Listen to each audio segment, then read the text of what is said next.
Movie start होती है और हम देखते हैं कि एक लड़का और एक लड़की के सेम घर थे। उन दोनों को हम साइड बाय साइड देख रहे थे। दोनों में बहुत सारी सिमिलरिटीज है। उन दोनों के पास कैट है और दोनों के एक जैसे ही फैन है। दोनों ही उठने के बाद एक ही चीज कहते हैं। दोनों ब्रश करने के बाद मिरर में देखते हैं। इस तरीके से उनमें बहुत सारी सिमिलरिटीज थी। आज उस लड़की को कोई प्रपोज करने वाला था और ये लड़का किसी दूसरी लड़की को प्रपोज करने वाला है। इसके बाद वो दोनों कपड़े बदलते हैं। वो दोनों फिर अपना रूटीन कंटिन्यू करते हैं और इसके बाद वो घर से निकल जाते हैं। दोनों को एक आदत थी, घर के बाहर गमले के नीचे वो घर की चाबी रखते थे। इसके बाद वो दोनों अपनी कार में जाकर घर से बाहर निकल जाते हैं। हमें फिर पता चलता है कि वो दोनों आइडेंटिकल जगह पर ही रहते हैं। इसका नाम अल्क्लाउ नॉरवुड था। अब हम देखते हैं कि वो लड़का कॉफी शॉप में जाकर बहुत सारे लोगों के लिए कॉफी लेकर आता है। उसे अपने मॉम का वीडियो कॉल आया। उसकी मॉम उसे अपने साथ रिंग ले जाने के लिए कहती है। उसे ये भी कहती है कि अपनी सर्दी की दवाई भी लेकर जाना और रिंग को भूलना मत। इसके बाद अपनी मॉम को बात कर ऑफिस चला जाता है। पैरेलल में हम देखते हैं कि सेम टू सेम वो लड़की अपनी मदर से बात कर रही थी कि आज उसने मुझे मिलने के लिए डिनर पर बुलाया है। आज वो शायद मुझे प्रपोज करेगा। हमें पता चलता है कि उस लड़की की सिस्टर की भी शादी हो रही थी। उसकी मदर उसे दोपहर में ब्राइडल शॉप में मिलने के लिए कहती है। उसने कहा कि फिर से लेट मत हो जाना। इसके बाद हमें पता चलता है कि उस लड़के का नाम है ग्रिफिन। वो अपने सारे फ्रेंड्स को कॉफी दे देता है। उसके फ्रेंड उसे बता रहे थे कि किस तरीके से उसे अपनी गर्लफ्रेंड को प्रपोज करना चाहिए। इसके बाद हमें उस लड़की का नाम पता चलता है। इसका नाम था मार्गोट और वो एक रियल एस्टेट एजेंट थी।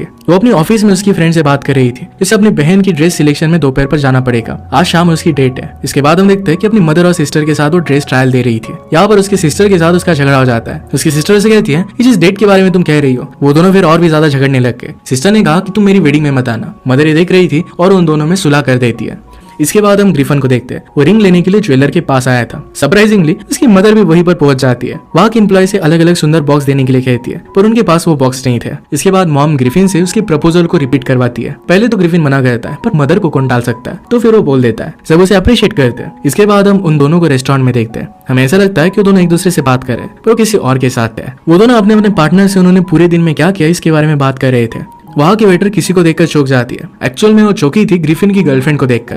ग्रिफिन की गर्लफ्रेंड एक मॉडल थी। मार्गोट किसी और को डेट कर रही थी जो 3rd डिग्री ब्लैक बेल्ट था। यहाँ पर हम देखते हैं कि कीप जो मार्गोट की डेट था वो कोई अलग ही बीन बजा रहा था। उसे रिलेशनशिप में नहीं रहना था। ग्रिफिन की गर्लफ्रेंड किसी के साथ फोटो खिंचा रही थी। हम देखते हैं कि मार्गोट फिर कीप को वहां पर छोड़कर वहां से निकल जाती है। पैरेलल में जब ग्रिफिन अपनी गर्लफ्रेंड को प्रपोज करता है तो उसकी गर्लफ्रेंड उसे किसी और दिन प्रपोज करने के लिए कहती है। ग्रिफिन इस बात के लिए ना कहता है। वो कहता है कि प्रपोजल मेरा है, पर्सनल होना चाहिए, इसे तुम पब्लिक इवेंट नहीं बना सकती। उसकी गर्लफ्रेंड फिर नाराज हो जाती है। मार्गोट ने जब अपने लिए उबर मंगवाए तब ग्रिफिन की गर्लफ्रेंड उसमें चढ़ जाती है। इसके बाद ग्रिफिन बाहर आता है। मार्गोट कहती है कि एक रूड लड़की मेरी उबर लेकर चली गई। नेक्स्ट सुबह मार्गोट को अपनी मदर का कॉल आता है। उसे उसकी सिस्टर की वेडिंग के लिए रेडी होने के लिए कहती है। इसके बाद हम ग्रिफिन को देखता है जो रेडी होकर नीचे जाता है और वहां पर अपनी गर्लफ्रेंड को देखकर सरप्राइज हो जाता है। इसके बाद वो एक दूसरे को सॉरी कहते हैं और फिर सुलह कर लेते हैं। उसकी गर्लफ्रेंड ने नोटिस किया कि ग्रिफिन ने उसका टूथब्रश यूज किया। इस बात से वो गुस्सा हो गए और ट्रस्ट के बारे में बात करने लग गए। जाते जाते फिर वो ग्रिफिन को रात में एक पार्टी के लिए इन्वाइट करके जाती है। ग्रिफिन इसके लिए उसे मना करता है क्योंकि उसे अपने फ्रेंड के साथ जाना था। अगले सीन में हम देखते हैं कि ग्रिफिन अपने फ्रेंड्स के साथ एक बाथ हाउस की पार्टी में आया हुआ था। सब लोग वहां पर मसाज करवा रहे थे। ग्रिफिन अपने दोस्तों से बात करता है और उसकी गर्लफ्रेंड उसे सपोर्ट करती है। इसके बाद वो सब लोग मिलकर एंजॉय करते हैं और सब लोग बहुत ड्रंक हो गए। ग्रिफिन फिर अपने सारे फ्रेंड्स को कैब में भेज देता है। इसके बाद हम मार्गोट और उसकी फ्रेंड को देखते हैं जो एक ब्यूटी पार्लर में बैठे थे। मार्गोट बहुत ही दुखी थी। वो दोनों मिलकर फिर एक प्लान बनाते हैं। कीप को किसी ने देखा नहीं था तो किसी और को एज अ कीप वो लेकर जा सकती है। किसी को भी वो टिंडर वगैरह से पिकअप कर सकती थी। दूसरी तरफ ग्रिफिन अपने घर पर आता है और अपनी चाबी ढूंढ रहा था, पर उसे वो मिलती नहीं। वो फिर अपनी स्पेयर चाबी गमले के नीचे से निकाल कर अंदर आ जाता है। अंदर आकर वो फिर से आइसक्रीम निकाल कर खाता है। उसे आइसक्रीम जरा अलग लगती है। अंदर जाकर फिर उसने शॉवर लिया और फिर वो सो जाता है। मार्गोट भी थोड़ी देर में अपने घर पर आती है। आकर अपने बेड पर सो रही थी और तभी वो ग्रिफिन पर गिर गई। ग्रिफिन इस बात से शॉक हो जाता है और चिल्लाने लगता है। दोनों यहाँ पर एक दूसरे को देखकर शॉक हो गए थे। दोनों कहते हैं कि तुम कौन हो। वो दोनों को लग रहा था कि उनका हाउस है। ग्रिफिन को लग रहा था कि उसका हाउस है, पर वो मार्गोट के हाउस में आ गया था। मार्गोट उसे चोर समझकर पुलिस को कॉल लगा देती है। पुलिस ने कॉल उठाया तो मार्गोट ने कहा कि मेरे घर में कोई घुस कर आया है। पुलिस कहती है कि अगर आपके पास कोई हथियार है तो उसका आप यूज कर सकते हो। ग्रिफिन फिर डर कर नीचे गिर जाता है। इसके बाद फिर मामला शांत होता है। मार्गोट की डोर बजती है। मार्गोट ने डोर खोला तो वहां पर कीप खड़ा था। वो अपना टक्स सूट लेने के लिए आया हुआ था। वो दोनों बात ही कर रहे थे तभी ग्रिफिन सीढ़ियों से नीचे गिर जाता है। कीप मार्गोट से पूछता है कि ये कौन है, यहाँ पर कर क्या रहा है। ग्रिफिन ने कहा कि मैं एक लॉयर हूँ और तुम्हें शर्म आनी चाहिए क्योंकि तुमने मार्गोट के साथ ब्रेकअप किया। अब मार्गोट चाहती थी कि कीप उसकी जिंदगी से पूरी तरीके से चला जाए और इसी वजह से उसके सामने वो ग्रिफिन को किस कर लेती है। कीप फिर वहां से चला जाता है। इसके बाद मार्गोट ने ग्रिफिन से माफी मांगी कि उसने उसके साथ ऐसा किया। मार्गोट उसे कहती है कि मेरी सिस्टर की वेडिंग है और मेरे साथ आने के लिए अब कोई भी नहीं है। अगर तुम चाहो तो मेरे साथ आ सकते हो। उसे हेल्प मांग रही थी। ग्रिफिन ये सुनकर वहां से चला जाता है, पर वो थोड़ी देर में वापस आ गया। उसे कहता है कि वेडिंग में 8 बजे से पहले मुझे वापस जाना पड़ेगा। ग्रिफिन के हाथ सुनकर मार्गोट बहुत ही ज्यादा खुश हो गए। वो दोनों फिर वेडिंग में जाने के लिए रेडी हो जाते हैं। मार्गोट उसे कहती है कि वेडिंग में तुम्हें कीप बनकर आना पड़ेगा। उसने ग्रिफिन को वही सूट दे दिया जो उसने किप के लिए बनवाया था। वो दोनों फिर एक दूसरे के सामने इंट्रोड्यूस करते हैं और फिर वेडिंग में जाने के लिए रेडी हो गए थे। वो गाड़ी में बैठे तो एक तो गाड़ी शुरू नहीं होती। मार्गोट भी बहुत ही थकी हुई थी। इसके बाद तो दोनों सीट चेंज कर लेते हैं। यहाँ पर दोनों अपनी अपनी डेट के बारे में बात कर रहे थे। मार्गोट क्लेमेंटाइन के बारे में जानने के बाद उसे कहती है कि क्लेमेंटाइन एक फ्रूट को सिंबलाइज करता है। वो बाहर से ऑरेंज और मीठा दिखता है, पर जब आप उसे टेस्ट करते हो तो बहुत ही गंदा होता है। इसके बाद मार्गोट ग्रिफिन को जल्दी से गाड़ी मोड़ने के लिए कहती है। गाड़ी ड्रिफ्ट होकर स्नो में जाकर लगी। जहाँ मार्गोट को अपनी सिस्टर के लिए ब्राइडल सूट पिकअप करना था, वो शॉप अब बंद हो चुका था। मार्गोट फिर शॉप के पीछे गई, पर वहां से भी बंद था। मार्गोट कहती थी कि मैं यहाँ से चढ़ सकती हूँ। ग्रिफिन ने कहा कि यह तो चोरी है, पर इसके सिवा और कोई भी ऑप्शन नहीं था। ग्रिफिन ने कहा कि मेरी हाइट तुमसे ज्यादा है, मैं इस पर आसानी से चढ़ सकता हूँ। इसके बाद तो दोनों अंदर जाने की बहुत कोशिश करते हैं। ग्रिफिन अंदर जाकर फिर वेल लेकर आता है। जैसे वो कार में बैठे तो कार का इंजन डाउन हो गया था। दोनों को फिर चलकर ही जाना पड़ता है। चलते चलते दोनों अपनी फैमिली के बारे में बात करते हैं, कैसे ग्रिफिन एक लौता ही बेटा था, सारी जिम्मेदारियां उसे उठानी पड़ती है। मार्गोट भी उसे अपनी सिस्टर के बारे में सारी बातें बताती है। तभी वहां पर एक घोड़ा गाड़ी आई। मार्गोट उसे रोकने के लिए जोर से उसके पीछे दौड़ती है। वहां पर उसका जूता निकल जाता है और ग्रिफिन ने लिखकर आया। उस कैरेज में एक ओल्ड कपल था। वो उन्हें उनके साथ बिठा लेते हैं। ग्रिफिन से पूछता है कि आपके आज प्लान्स क्या है। उन्होंने कहा कि आज हमारी मैरिज एनिवर्सरी है। हर मैरिज एनिवर्सरी पर वो अपनी वाइफ को एक न्यू रेस्टोरेंट पर लेकर जाते थे। इसके बाद वो लेडी कहती है कि 58 ईयर से हम दोनों मैरिड है। आज भी मेरे हस्बैंड बहुत ही रोमांटिक है। मार्गोट को उनका कोट बहुत पसंद आता है। उन लेडी ने कहा कि इसी कोट की वजह से हम दोनों की मुलाकात हुई थी। ग्रिफिन कहता है कि इसके पीछे तो बहुत अच्छी स्टोरी होगी। इसके बाद वो स्टोरी बताने लगती है। ये बारिश से भरे अक्टूबर की बात थी। उन लेडी के हस्बैंड अपने फ्रेंड हैंक से मिलने के लिए बाहर आए थे। तभी वहां पर उन्होंने एक फेरी में एक बहुत ही सुंदर सी लड़की देखी। उन्हें वहीं पर उससे प्यार हो गया था। वो उनके पीछे भागे थे, पर उन्होंने उसे खो दिया था। दूसरी बार जब वो मूवी देखने के लिए गए तो एक सीट छोड़कर उनके पास एक लड़की बैठी हुई थी और ये वही लड़की थी। उसने वही पिंक कोट पहना हुआ था। मूवी खत्म होने के बाद उन्होंने उसे डिनर के लिए पूछा, पर उस लड़की ने उन्हें मना कर दिया। इसके बाद उन्होंने उसे फोन नंबर के लिए पूछा, पर फिर भी उसने मना कर दिया था। एक दिन फिर वो अपने फ्रेंड से मिलने के लिए गए थे और फिर से उस लड़की से मिले।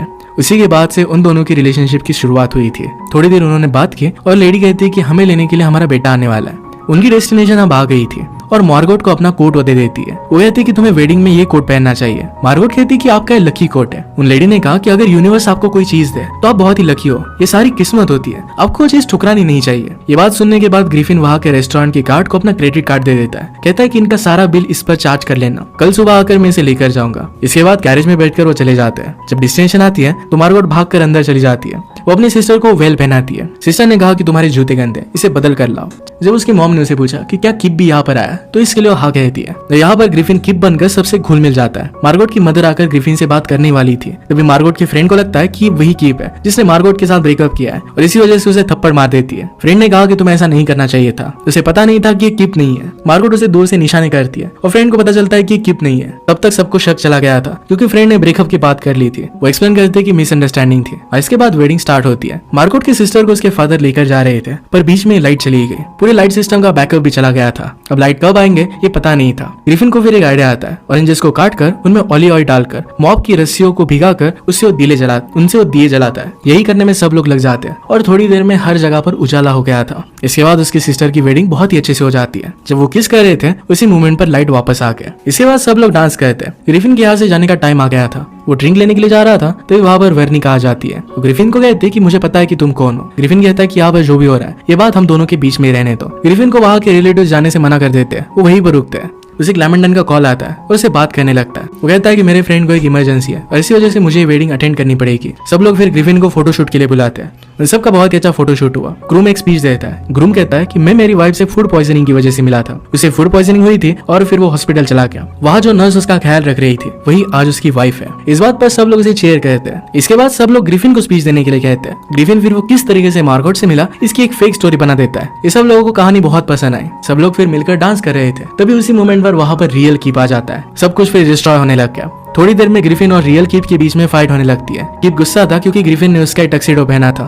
फाइट के दौरान सब लोगों को एक्चुअल में क्या हुआ है सब कुछ पता चल जाता है। मार्गोट फिर वहां से रोते रोते चली गई। ग्रिफिन उसके पीछे जाता है और उसे सॉरी कहता है। वो दोनों बात कर रहे थे तभी वहां पर कीप आ गया। वो उसे अपना टक्सीडो वापस मांगता है। ग्रिफिन इस बात पर गुस्सा होकर उसे अपने सारे कपड़े दे देता है। इसके बाद ग्रिफिन बाहर आकर उस कैरेज वाले को बस स्टॉप तक छोड़ने के लिए कहता है। कैरेज वाला कहता है कि आपने तो सारे कपड़े पहने थे, हुआ क्या? ग्रिफिन कहता है कि वहां पर कुछ भी मेरा नहीं था, वो लड़की भी मेरी गर्लफ्रेंड नहीं है। इसके बाद वहां पर वो बस स्टॉप पर आ गया। वहां से जाने वाले लोग उसे एक जंपसूट दे देते हैं ताकि इसे वो पहन सके। वो फिर होटल पर पहुंचता है और अंदर चला गया। इसके बाद हम मार्गोट को देखते हैं। अपनी फ्रेंड के साथ बात कर रही थी। वो कहती है कि उस लड़के का नाम है ग्रिफिन और एक मॉडल जिसका नाम है क्लेमेंटाइन इसे शादी करने वाला है। वो और उसकी फ्रेंड किस्मत की बातें करते हैं। इसके बाद ग्रिफिन अपने लिए ड्रिंक मंगवाता है। तभी वहां पर क्लेमेंटाइन आ जाती है। उसे हर एक चीज के बारे में पूछ रही थी और पूछती है कि तुम्हारा टक्सीडो कहाँ है और पूछती है कि तुम्हारे कपड़े कहाँ पर है। अब हम पैरेलल में देखते हैं कि क्लेमेंटाइन उसे प्रपोज करने के लिए रेडी हो रही थी और पैरेलल में किप मार्गोट को प्रपोज करने के लिए रेडी हो रहा था। इसके बाद एक की मोमेंट आता है, ग्रिफिन अपनी स्पीच देता है और वो प्रपोजल से पीछे हट जाता है। पैरेलल में मार्गोट ने भी किप का प्रपोजल रिजेक्ट कर दिया था। मार्गोट फिर उसे हमेशा के लिए गुड बाय कह देती है। ग्रिफिन भी वहां से निकल जाता है और उसे सॉरी कह देता है। ग्रिफिन अपने घर पर आकर कैट को फीड करके सो गया। मार्गोट भी बहुत ही सैड थी। तभी उसकी सिस्टर उसके पास आती है। उसे कहती है तुम्हें इस तरीके से बनने की जरूरत नहीं है, तुम जो करना चाहती हो तुम्हें वही करना चाहिए। मार्गोट इस बात से मोटिवेटेड होके और वो डायरेक्टली ग्रिफिन के घर पर आके ग्रिफिन आकर उसे पूछता है कि तुम यहाँ पर कर क्या रही हो। मार्गोट उसे कहती है कि तुम तुम्हारा बैग भूल गए थे, मैं तुम्हें देने के लिए आई। मार्गोट उसे कहती है कि मुझे पता है कि तुमने अपना प्रपोजल रिजेक्ट कर दिया है। ग्रिफिन पूछता है कि तुम्हें कैसे पता चला। मार्गोट ने कहा कि इंस्टाग्राम से, तुम्हारी गर्लफ्रेंड ने सब कुछ इंस्टाग्राम पे डाला था। मार्गोट उसे कहती है कि यहाँ पर मैं तुम्हें कुछ दिखाने के लिए आई थी। उसे उसकी ड्रेस अनजिप करने के लिए कहती है। मार्गोट के बैग पर ग्रिफिन का टैटू था, इसका मतलब है वो भी उससे प्यार करती है। वो दोनों फिर किस कर इंटीमेट होने लग जाते हैं। तभी उस मोमेंट पर वहां पर क्लेमेंटाइन आके वो कहती कि ब्रेकअप के बाद मैं जो चीजें छोड़ कर गई थी ये सब कुछ मैं लेने के लिए आई हूँ। वो फिर जोर जोर से रोने लगती है। मार्गोट उसे शांत करवाती है। वो फिर थोड़ी देर में वहां से चली गई। मार्गोट को ग्रिफिन का ब्रेकअप करवाने के लिए बुरा लगता है। मार्गोट कहती है कि मुझे तुम्हारी जिंदगी में नहीं आना चाहिए था, मेरी वजह से तुम्हारी जिंदगी बिगड़ गई। अगले दिन ग्रिफिन अपने मॉम डैड से मिलने के लिए जाता है। उसके मॉम डैड उसे क्लेमेंटाइन के बारे में पूछते हैं। ग्रिफिन ने कहा कि हम दोनों के बीच में चीजें वर्क होने नहीं वाली थी। उसके फादर उसे कहते हैं कि कोई बात नहीं, तुम्हें कोई अच्छी मिल जाएगी। इसके बाद वो वॉशरूम चला जाता है। वो खुश रहने का ट्राई कर रहा था। जब वो बाहर आया तो मार्गोट की पूरी फैमिली को उसकी फैमिली से मिलता हुआ देखते हैं। सीट पर मार्गोट का वही पिंक कोट पड़ा हुआ था। इसका मतलब है वो डायरेक्टली अब शादी की बात कर रहे थे। वो दोनों खुश होकर एक दूसरे को किस कर लेते और अब वो दोनों साथ में थे। इसी के साथ ये मूवी एंड हो जाती है। अगर आपको एक्सप्लेनेशन अच्छा लगता है तो प्लीज लाइक और कमेंट जरूर कर दीजिएगा। मैं बहुत सारी मूवीज लेकर आते रहता हूँ, तो प्लीज चैनल को सब्सक्राइब कर दीजिए और बेल नोटिफिकेशन आइकन दबाना मत भूलिएगा। हम फिर से मिलेंगे और इन मूवी के साथ। तब तक के लिए थैंक यू और आप अपने आप का ख्याल रखिए।